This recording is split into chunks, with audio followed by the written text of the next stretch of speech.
waaw li ñu mën a jàpp tey ci daje Thiès bi nga xam ne moo doon CRD bi ñu doon amal ci wàllu Plasépris nga xam ne Plasépris plateforme la boo xam ne li ko tax a jóg mooy ñi nga xam ne ñi ngi ci gox-goxaat yi am activité économique bu ñuy def ñu mën a am jumtuwaay yuñ ko defee li ñu mën a nemmeeku nag ci Thiès ñaari mbir la. mbir bi jiitu mooy Thiès contrairement ak région yu bari am nañu mécanisme premier bi ñu soxla pour mën a yeggal financement yi ci ñi ko soxla mooy système financier décentralisé bi tey si tey dénombré nañ ñeent fukk ak juróom-ñaari réseau yoo xam ne institution de microfinance la ñu teg ci fukk ak juróom-ñett yoo xam ne ay SFD isolé la bokkul ak ñaar fukk ak juróom yi nga xam ne dañu affilié ci ay réseau yu mag ça veut dire que tey képp ku soxla financement biir région de Thiès am na structure boo mën a dem pour jot financement kon li des mooy ñu xool intervention yi ñuy def par rapport ak programme bi nga xam ne état du Sénégal am na ko muy ci wàllu DER muy ci wàllu ANPEJ muy ci wàllu PRODAC wala ci wàllu microfinance à travers l'économie sociale solidaire ñu xool ban accompagnement technique ak ban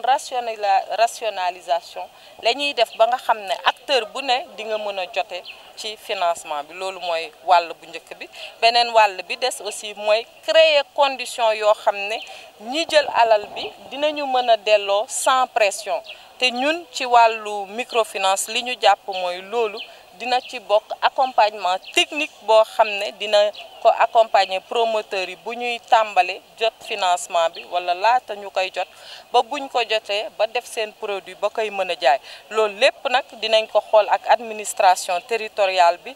def comité régional de suivi jël ARD yi comme point focaux signé ak ñoom entente et puis suñ fi jugee dina am équipe technique bu ñëw boo xam ne dinañ commencer def encadrement boobu loolu lépp nag moo tax ñu jël ñaar téeméer ak juróom fukki millions jagleel ko région Thiès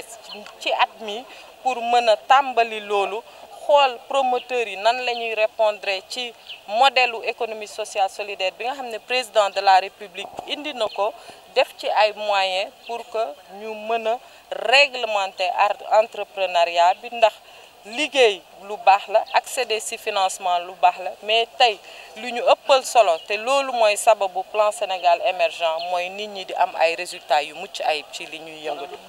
du ñu wax sax ci Thiès mais ci Sénégal yëpp la ñuy wax parce que bii deuxième phase u Plasépris la boo déggee deuxième phase première phase amoon na ñu ngi toll ci lu ëpp 90% ci taux de recouvrement moo ñu permettre tey ñu mën a am deuxième phase état du Sénégal am pàcc bu mu ci indi coopération italienne indi ci pàcc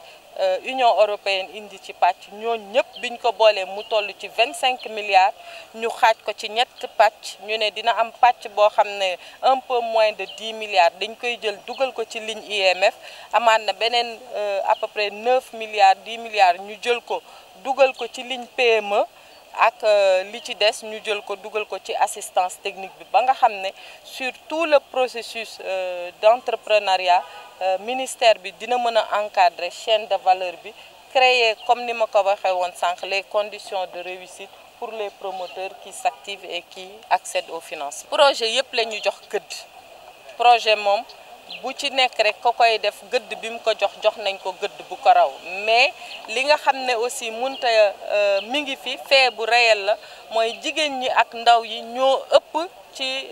population Sénégal bi monde rural bi aussi am na pàcc bu bari boo xam ne am na luñ ci war a xëcc donc si suñu vision ak orientation inclusion financière bi nga xam ne loolu la ñu président de la République sant donc foog si retard yooyu nga xam ne disparité yooyu nga xam ne noté nañ ko ci groupe yi wala ci secteurs yi ñu mën ko jéem a rattraper moo tax prioritairement dañ ne c'est un projet pour les femmes pour les jeunes au niveau du monde rural mais dayo boo xam ne képp kuy entreprendre jox na ko li muy def rek jox nañu dayo bu ko raw fii au niveau du ministère.